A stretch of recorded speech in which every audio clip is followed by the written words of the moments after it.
ذریعے سے فرمایا کہ میرے کلیم سے کہیں اب زمین کا وقتی طور پہ اختیار ہم نے آپ کو دے دیا،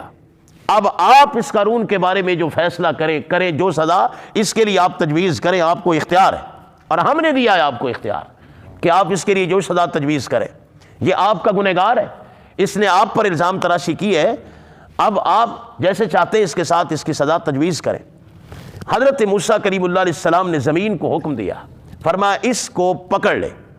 تو زمین نے اس کو موسیٰ علیہ السلام کے کہنے سے، اختیار تو میرے اللہ نے دیا، اس کو ٹخنوں تک زمین نے اپنے اندر لے لیا، اس طرح اس کے ٹخنے جو تھے وہ زمین کے اندر دھنس گئے، اور اس کے جو ماننے والے تھے ان کے بھی، جو اس کے ساتھ متبعین اور اس کے جڑے ہوئے تھے شیطانی ٹولہ، وہ کہنے لگا حضرت موسیٰ کلیم اللہ علیہ السلام سے کہ آپ مجھے معاف کر دیں، میں اب دوبارہ آپ پر کبھی ایسی تہمت نہیں لگاؤں گا اور آپ کو کبھی نہیں تنگ کروں گا۔ لیکن موسیٰ علیہ السلام اس سے بہت پہلے اس کو کئی بار سمجھا چکے، اللہ کے خوف سے ڈرا چکے، لیکن وہ اس سے باز آنے والا نہیں تھا۔ جو بندہ ہوتا ہے نا معاذ اللہ استغفر اللہ پورے کا پورا شیطان کے ہاتھ میں چڑھا ہوا، وہ باز نہیں آتا۔ آپ نے فرعون کا سارا سنا ہی ہے، کتنی بار موسیٰ علیہ السلام نے اس کو چھوٹ دی۔ تو موسیٰ علیہ السلام نے زمین کو پھر حکم دیا جلال میں آ کر کے اس کو مزید اس کو پکڑ، تو گھٹنوں تک وہ زمین کے اندر دھنس گیا۔ سارے کا سارا ایک ہی بار زمین کے اندر غائب ہو سکتا تھا، لیکن یہ لوگوں کو دکھانا تھا اور اس کو مزید سزا دینی تھی، ترسا ترسا کے کہ دیکھ تو نے کتنا اللہ کے پیغمبر کو تنگ کیا ہے، کتنا تنگ کیا ہے۔ اب دیکھیں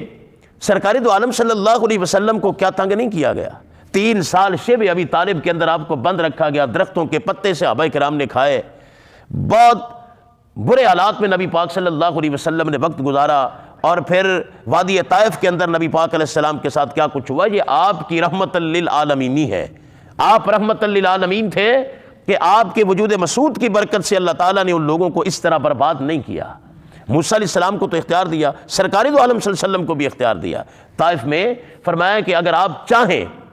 یہ فرشتہ آپ کے سامنے کھڑا ہے جس کے پاس پہاڑوں کا اختیار ہے، اگر آپ چاہیں تو آپ اس کو حکم دیں اور یہ دونوں پہاڑوں کو اس طرح اٹھائے اور اٹھا کے ان طائف والوں کو مسل کے رکھ دے اور ان کا سارا ستیہ ناش کر دے، آپ اشارہ ابرو کریں۔ تو اس وقت سرکار دو عالم صلی اللہ علیہ وسلم کے ساتھ حضرت زید بن حارثہ تھے، انہوں نے عرض کی حضور آپ ان کے لیے بد دعا فرمائیں، تو نبی پاک علیہ السلام نے دعا کے لیے ہاتھ اٹھایا، فرمایا میں دعا کروں گا تو آمین کہنا، تو کہا جی میں آمین کہوں گا۔ نبی علیہ السلام نے کہا یا اللہ یہ قوم نہیں جانتی کہ تو نے مجھے کس شان کے ساتھ بھیجا ہے، یا اللہ ان کو ہدایت عطا فرما۔ یہ سرکار دو عالم صلی اللہ علیہ وسلم کی رحمت ہے جناب والا، ورنہ اختیار تو اللہ نے آپ کو بھی عطا فرمایا ہے، یہ آپ کی رحمت کا تقاضا ہے کہ اللہ تعالیٰ نے اس طرح کفار پر عذاب نازل نہیں کیا۔ گھٹنوں تک قارون جب پکڑا گیا تو اب وہ منتیں اور سماجتیں اور ترلے کرنے لگا۔ حضرت ہارون علیہ السلام بھی وہاں تشریف لے آئے۔ ہارون علیہ السلام نے جب یہ عالم دیکھا تو موسیٰ علیہ السلام سے کہا کہ یہ پھر بھی ہمارے خاندان کا ہے، آپ اس کو معاف کر دیں۔ موسیٰ علیہ السلام نے فرمایا نہیں، معافی ایک حد تک ہوتی ہے، لیکن جس وقت کوئی شخص اس حد تک پہنچ جائے کہ وہ نبوت کی عزت پر ہاتھ ڈالے تو اس وقت نہیں۔ موسیٰ علیہ السلام نے پھر جلال میں زمین سے کہا اس کو پکڑ، تو یہاں گردن تک اندر چلا گیا زمین کے۔ اب وہ کہنے لگا کہ آپ میرے ساتھ ایسا اس لیے کر رہے ہیں کہ میرے محلات اور میری دولت پر قابض ہونا چاہتے ہیں، اور وہ میری دولت آپ میرے مرنے کے بعد جتنی ہے آپ وہ ساری کی ساری ان بھوکے ننگے غریبوں میں بانٹنا چاہتے ہیں۔ تو اس وقت اللہ تعالیٰ کے حکم سے وہ جتنی بھی اس کی دولت تھی، اس کی اتنی دولت تھی کہ روایت کے اندر ہے کہ 60 غلام، 60 لوگ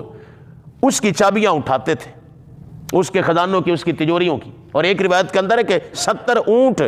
اس کے خزانوں کی چابیاں اٹھاتے تھے، جو اللہ تعالیٰ نے اس کو تجوریاں دیں اور اس نے بنا وہ اتنا مال جمع کیا۔ قرآن مجید میں سارا اس بات کا ذکر ہے۔ تو وہ سارا اس کے سامنے آ گیا، اس کا محل بھی سارا کچھ، وہ بھی اس کے ساتھ ہی غرق ہوا۔ فرمایا اگر تیرے دل میں یہ ہے کہ میرے ساتھ اس لیے ایسا ہو رہا ہے کہ یہ ساری دولت میری بعد میں بانٹی جائے گی، تو تیری دولت کی بھی حاجت نہیں، اس کو بھی ساتھ ہی لے جا۔ اور پھر سر تا پا زمین کے اندر غرق ہوا، قوم کے سامنے غرق ہوا۔ اور روایت کے اندر یہ ہے جو میں نے پڑھی ہے روایت، کہ آج تک اور بلکہ قیامت تک ہر روز ہر لمحہ ہر پل وہ مزید زمین کے اندر نیچے جا رہا ہے، اور اس کا خزانہ بھی۔ اور قیامت والے دن اللہ تعالیٰ اس کو پھر زمین سے، جس وقت اذا زلزلت الارض زلزالہا، زمین میں زلزلہ جب آئے گا تو اس وقت جب لوگ نکلیں گے زمین سے تو تب یہ نکلے گا اور اللہ تعالیٰ کی بارگاہ میں اس کو پیش کیا جائے گا۔